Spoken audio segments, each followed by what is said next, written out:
Konnichiwa, it's Yumi here. Today we're going to do part 4 for the walkthrough of Nancy Drew Ghost of Thornton Hall. The last time we were here, we had just spoken to Bess and Ned about the case, and we updated them on some things that were going on. And really quick, I'm just going to change this.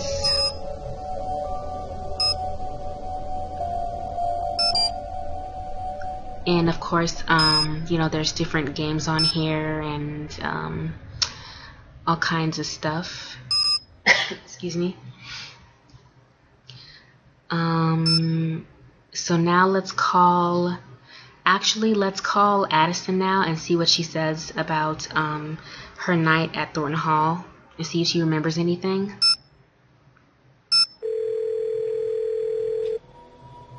Hello? Addison, my name is Nancy Drew. I'm calling to see if you can help me with something. Is this about Jessalyn? Yes? I can't. I'm sorry. The sooner we can find out what happened to her, the better her chances of survival. Okay. I'll help with what I can. What do you think of Colton? What's to think? He's always been decent to me and Jess. Can you walk me through what happened the night Jessalyn went missing?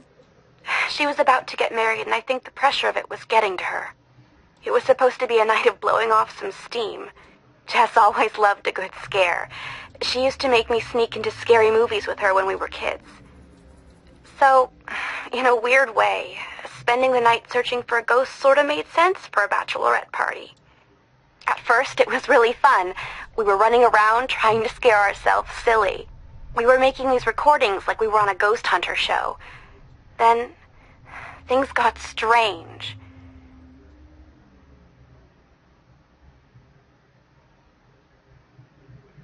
Is there anything you remember that might help me find Jessalyn? No. Actually, wait. Hang on.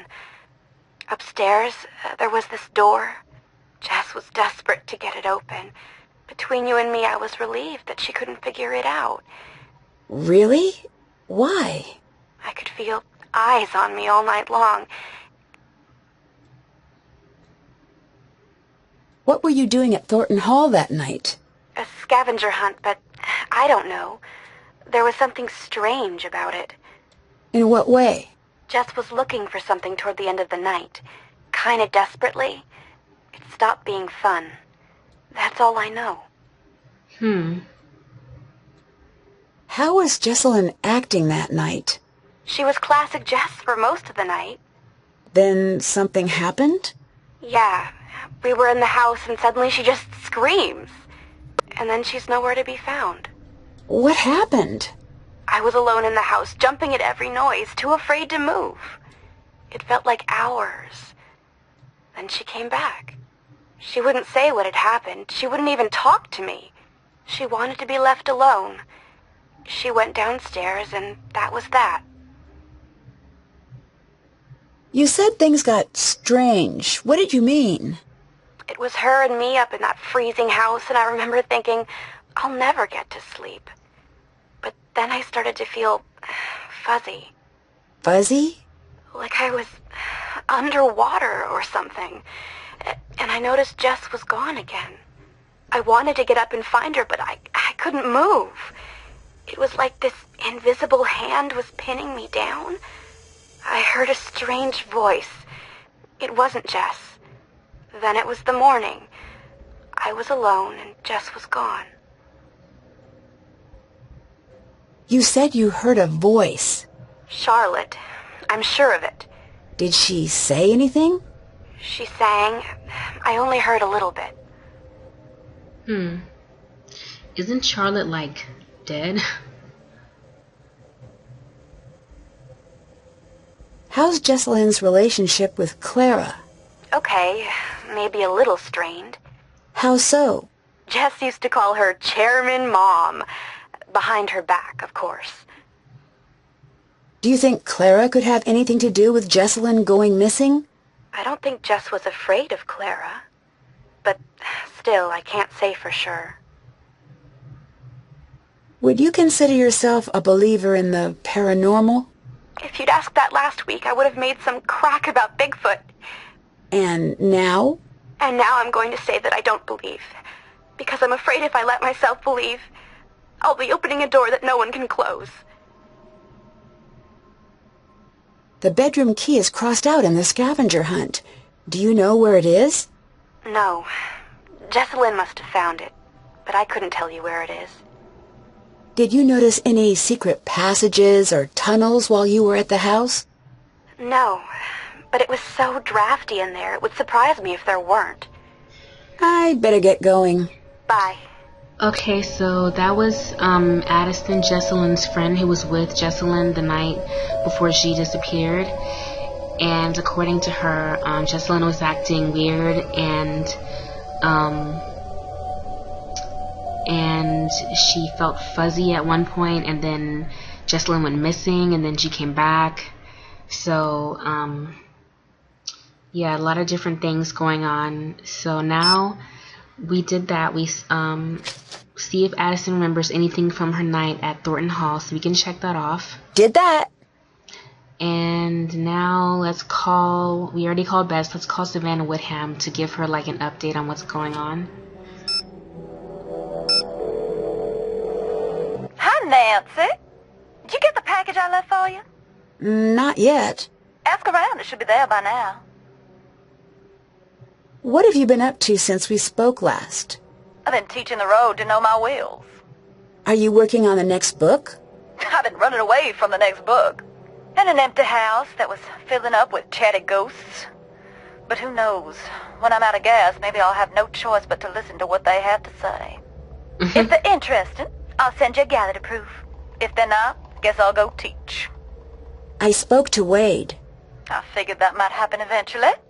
Can I explain, or are we beyond that? I'm sure you have your reasons. I do. Wade said he was expecting you. Why didn't you tell me that? I was going to come. I meant it when I told him I was coming. But then? But then I got scared. What scared you away from taking the case? To be blunt, the living Thorntons are just as scary as the dead ones. Why? They've dug so many graves on that rock that Death himself is on the Christmas card list. I can't help but wonder if they're misfortunate fools or just addicted to Sunday clothes and the sound of a spade taking a bite out of cold clay. Whatever that means. I'd better get going. Good night. Okay, so that's done, and I was watching my first post for this game on YouTube, and I realized that I overlooked something over here. It's a phone charm. And so now we have two phone charms, a gravestone and some sort of tree. So now let's go back to the estate.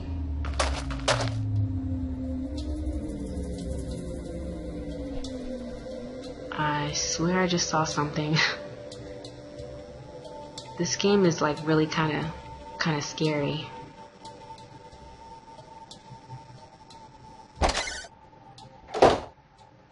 Okay, so now let's go and try to see if we can charge Jessalyn's phone.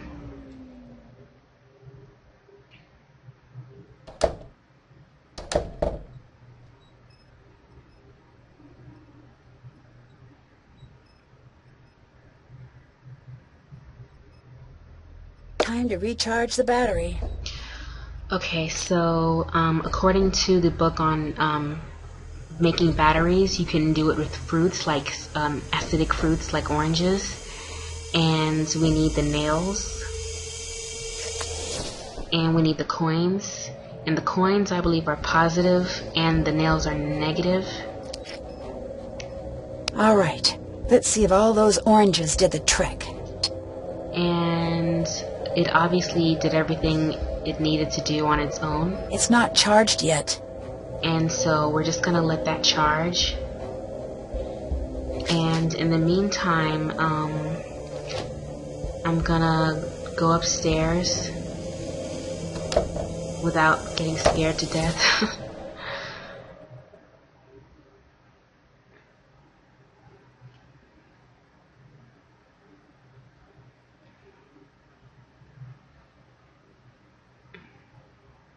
It looks like the painting is missing.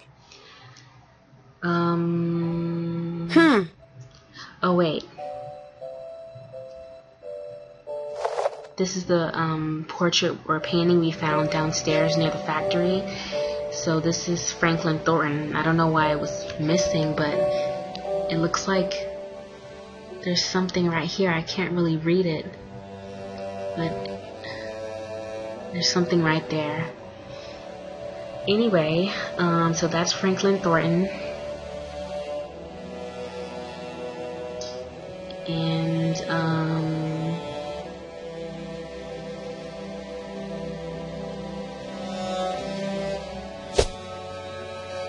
this is a bag of what looks like cotton. And this is another cool phone charm. It looks like that thing the Grim Reaper carries around. So now we have 3 phone charms. And the Thorntons of Black Rock Island. The last flight of Karenina and Dodge. Roger. Dodge, as he was known to his friends, never let his difficulties stand in his way. As a child, he found he was defined by a persistent stutter that would follow him throughout his life. He'd often state that his difficulties with speech led him to be a somewhat shy child. He grew to be a bookish young man with a deep love of the language. Despite his great intelligence, he struggled to find his place in the world. That changed when he met Mariana in the spring of his freshman year. As a boy, he wrote in a letter sent to a longtime friend, "I felt sorry for myself because I couldn't speak. Now I only feel sorry for those who cannot listen. Mariana knows how to listen, and she's taught me how to be heard." By all accounts, Mariana was quite taken with Dodge immediately. According to an oft-told anecdote, Dodge once proclaimed he would love her until the day he could say her name without a single hesitation. On the spot, she declared that he was henceforth to call her Mariana Karenina. The joke solidified into a nickname once the couple noticed the scandalized reaction she received from the stuffier members of the Thornton clan. Always a bit mischievous, Mariana was never quite in step with the rest of the family. She was known for her wicked sense of humor and often envied for the privileged position she held. Usually the first person that relatives would turn to with a problem, Mariana led the family through many troubled times. But the real trouble began on a stormy night in the middle of winter. Mariana had been asked to meet with the head of a small agricultural company the Thornton business had been hoping to acquire. The papers had been drawn up, but there was still some uncertainty on the part of the company's owners, Madrigal Stock and Grain. Mariana was tasked with assuaging their worries, or whatever, and getting the papers signed. Roger, as usual, was at her side. One can only guess their last moments together. This we know. The small prop plane crashed in an empty field after running into an unexpectedly strong storm. All 4 passengers died on impact, along with the 2-person flight crew. Those who knew the pair knew that at the very least they must have been relieved to have each other's company in those last moments as the plane fluttered down from the sky. So this is the story of Mariana and Dodge's life together, and they are, I believe, Harper and Charlotte's parents. And like I was saying before, they both died in 1984, and I was saying that something bad must have happened and they were in a plane crash. So this is their story, the last flight of Karenina and Dodge.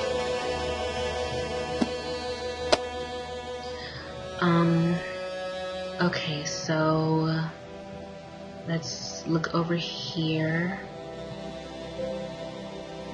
Oh, this must be the package that Savannah sent Nancy. Okay, so on our checklist we found the missing portrait. Check. Can't check that off yet. Okay, so this is, it says Jovictech EMF reader. I think maybe it's like a ghost thing or something.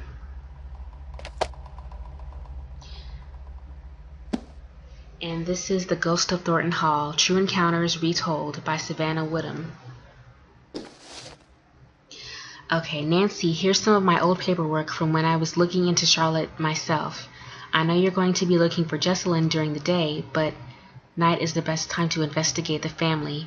That's when the spirits get restless in more ways than one. You probably get more out of the family than anyway. The EMF gadget I included works pretty well on the property. I don't normally use these, but there's a strong correlation between the meter peaking and documented sightings. I know you don't like things that can't be explained, but just because it can't be explained yet doesn't mean you should disregard it. Call me if you want to talk. I don't know what help I can offer, but I'm here if you need me. Good luck, Savannah. Okay, so March 4th, subject swimmer, type visual oral contact, notes near death.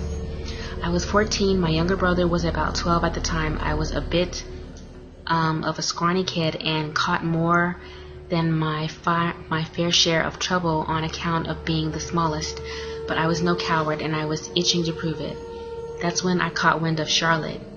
I got it in my head that if I spent the night out at the island, the kids at school would leave me alone. Doesn't make sense now, but it made a lot of sense then. I made this big deal about sneaking into the island and everyone was interested, especially my younger brother Sean. He demanded to come, and to be honest, I was happy to have the company. We spent a while trying to get a boat, but no one wanted to lend a boat to two kids in the middle of the night. Go figure, right? I knew if I didn't make it out there, I'd never hear the end of it. I'd made too big a deal out of the whole thing. I was locked in. That's when I decided that we should swim over. Anyone who grew up here knows you don't do that. The swim's not far, but the currents, they'll smash you on the rocks or they'll pull you under. That's exactly what happened to Sean. 1 second he was next to me and the next gone. I panicked and dove into the water. Nothing. Again and again, nothing. But turns out he was fine. He made it to the shore. I was the one in trouble. I kept going under until I got disoriented. I couldn't find which way was up. I knew that it was it for me. I knew I was going to die, and I could feel the fight going out of me. That's when I heard singing. The water around me went still, and a song started swimming its way around me, pulling me toward this thing, this woman, Charlotte. The water was ice cold, and she was turning it to steam. Smoke was pouring from her like ink under the water. I knew I couldn't die down here. I knew I had to get out of the water. I don't know what happened next. I woke up on the rocks. Then in the hospital, I never saw her again. I spent the rest of my life trying not to look. Okay, April 10th, subject tagger. Type oral phantom smoke. Notes no eye contact, possibly unreliable or not telling the entire story. Yeah, I saw her. It doesn't matter why I was there. Let's just say I'm an artist, underappreciated in my time and by the powers that be.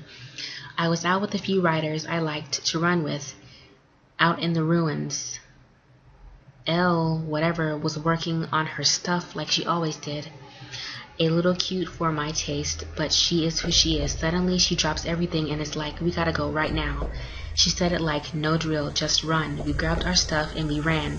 As we were going, there wasn't smoke, but we were all choking like there was.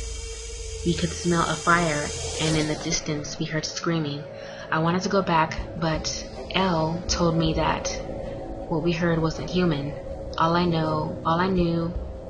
We all knew she was right. We got off the island. That's all it was. Wonder if we can find out who this L person is. Okay, last one. May 1st, subject old friend, type non-haunt, note skeptic, mild hesitation. I knew her. We came up in school together. She was the smartest, the prettiest, and nice. She didn't need to be, but she was. She talked to everyone about their lives, their friends and families, and she could remember it all. We used to joke that she had the whole town in her head. Maybe it was more true than we thought. When she died, part of the town died with her. I know you want to ask about the hauntings, and rather you than someone else. You know that stuff doesn't sit with me, but you come from good people. The truth is, she's just gone. Part of me wishes she was a ghost so I could go tell her my proper goodbyes. But anyway, that's silly for two reasons, since she's been made up to be such an angry ghost. I've heard the stories just like you did. That's not Charlotte. Not the Charlotte I'd known. There was no evil in her. Sorry about that. Do you think what happened the night she died might have changed that? It was an accident. What if it wasn't? Then she's Charlotte. She always was Charlotte.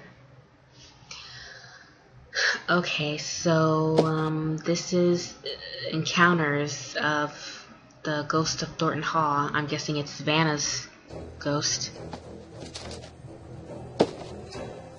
So we'll just keep this in mind that this is here. We can check this off of our list. Check. And now we have to find Jesselyn, find a way into the crypt, and charge Jesselyn's phone, which I wonder if it's done charging, but while we wait for that to charge, I'm just gonna keep looking around. And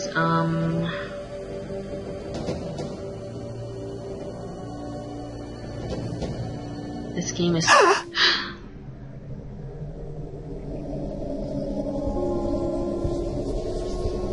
no, stay away, stay away.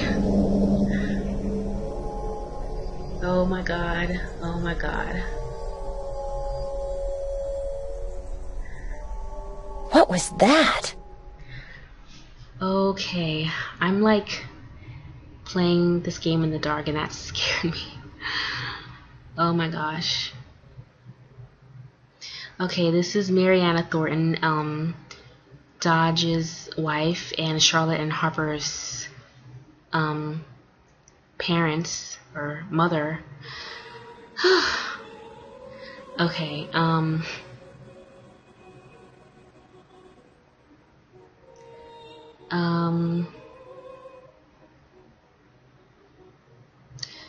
I was not expecting this game to be this scary, but this game is scary. What's that smudge? It almost looks like something was painted over. A smudge. Hmm. I don't know who this is, but I can't pour this directly on the painting. oh, cotton. Okay.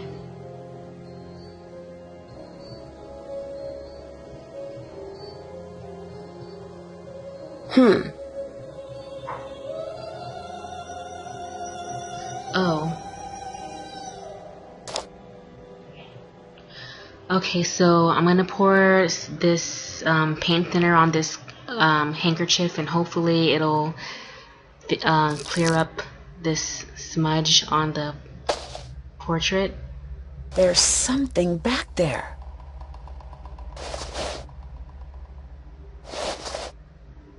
What is that? Are those graves? I don't know who this is, but there's someone back here, and it looks like, you know, where we got the first phone charm. I think this is it, and yeah, so we might have to go back to that area and figure out